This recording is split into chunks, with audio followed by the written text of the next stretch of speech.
So I guess we've had some questions asking how the Sixers can get the 6th seed.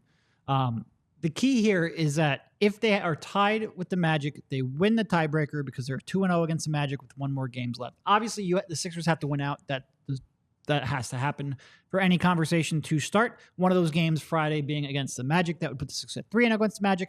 Head-to-head, 2-team tied, they win that tiebreaker, no problem.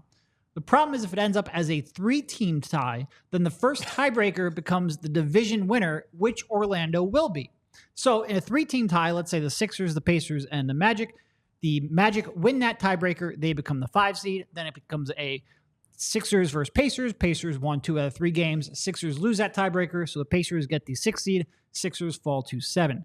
So what you need is to basically, and there are other variations, but the most likely outcome here, you need to not be tied with the Pacers. So in order for that to happen, Sixers need to win out. Like I said, that's a precursor. It needs to happen for all of these. And then the Pacers either need to win out so that then they're ahead of the Sixers and ahead of Orlando, or lose out so they're below the Sixers. That's sort of what has to happen. So again, or there's one other combination. You just remove Orlando from the mix completely. If they lose both of their games, the one Friday against the Sixers, and then the final one against the Bucks. So to recap, Sixers win both games, and either the Pacers lose both games, or the Pacers win both games, or the Magic lose their final game against the Bucks. Yes, one of those 3 ors have to happen along with the Sixers winning their final 2 games. That's too much. It's that's not even involving, by the way, a team like Cleveland who's sitting on 33 losses and could potentially also be in the mix I here. knew the Sixers had a 2-2 record against in the head-to-head, so I don't even want to go through like 4-team tiebreakers or 3-team tiebreakers with the Cavs. I don't have the mental bandwidth for that right now. The most likely ones are the ones that I laid out. And look, all they have to do is do their part, win their games, and let the chips fall where they may. 8-game winning streak.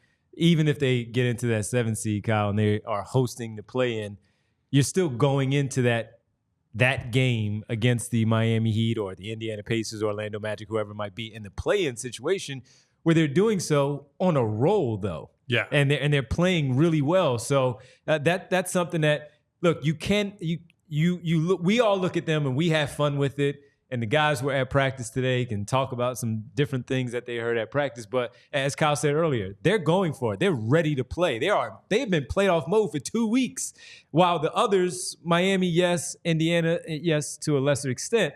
But some of those other teams where we didn't expect Orlando, sure, they wanted to win, but they weren't necessarily in playoff mode. They were just trying to win basketball games. These guys are playing for their playoff lives.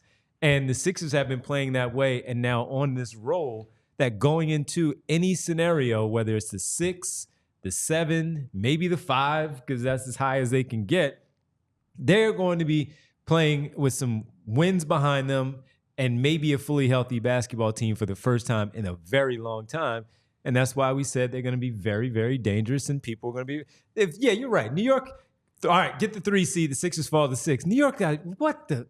It's like, come on, man, right? Yes, we beat Cleveland last year. That was great. This is different. We're a year elevated as a much better basketball team. This is so much better than last season. We have experience here. We have Dante DiVincenzo here, who wasn't here last season, and sure, Julius Randle is out, but we have OG Anunoby. We're feeling good. East is not as strong, and we get these guys. We get that guy. A team with 2 All-Stars. That's an All-Star starter and another All-Star. And frankly, a lot of good role players. Boy, I would love to preview that series, though. We all silly like the mayor.